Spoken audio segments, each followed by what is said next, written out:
Hi, it's Andy here again, and this week's update is coming from Thruscross Reservoir here in North Yorkshire, just outside Harrogate. Today's video is going to focus a bit on the hazards that we're now seeing as a result of the declining reservoir levels across the region.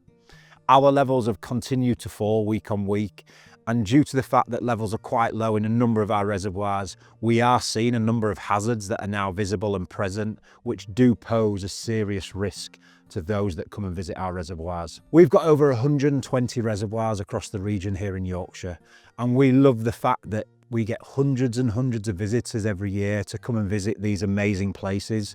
We've got lots and lots of information on our website.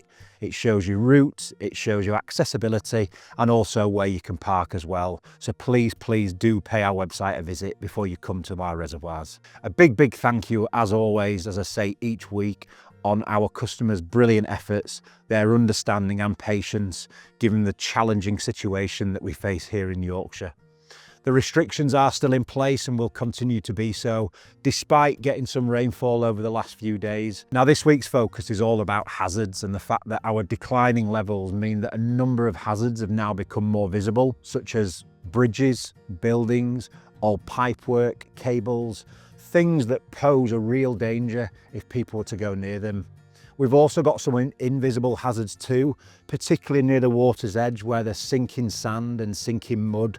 So it's just a big plea from us this week to please don't go exploring. Please remain on the accessible routes that are there to keep people safe, the footpaths, etc. Enjoy the reservoirs as they're intended, but please stay away from the water's edge and stay away from the areas which are normally covered by water. Now, we have had a number of customers ask why we don't remove some of the rubbish and some of the metalwork that's now visible.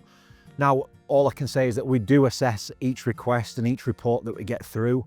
But as I mentioned earlier about the hazards and the risk posed with the lower water levels, we need to make sure we're taking care of our staff and colleagues too. So we will assess each one on a case-by-case basis, and where it's safe to do so, we will absolutely remove that rubbish from the reservoir. As a final plea, please don't go in the water. We know it can be tempted, particularly during the warmer, drier days, but given the hazards and dangers that I've just gone through, we want everybody to stay safe.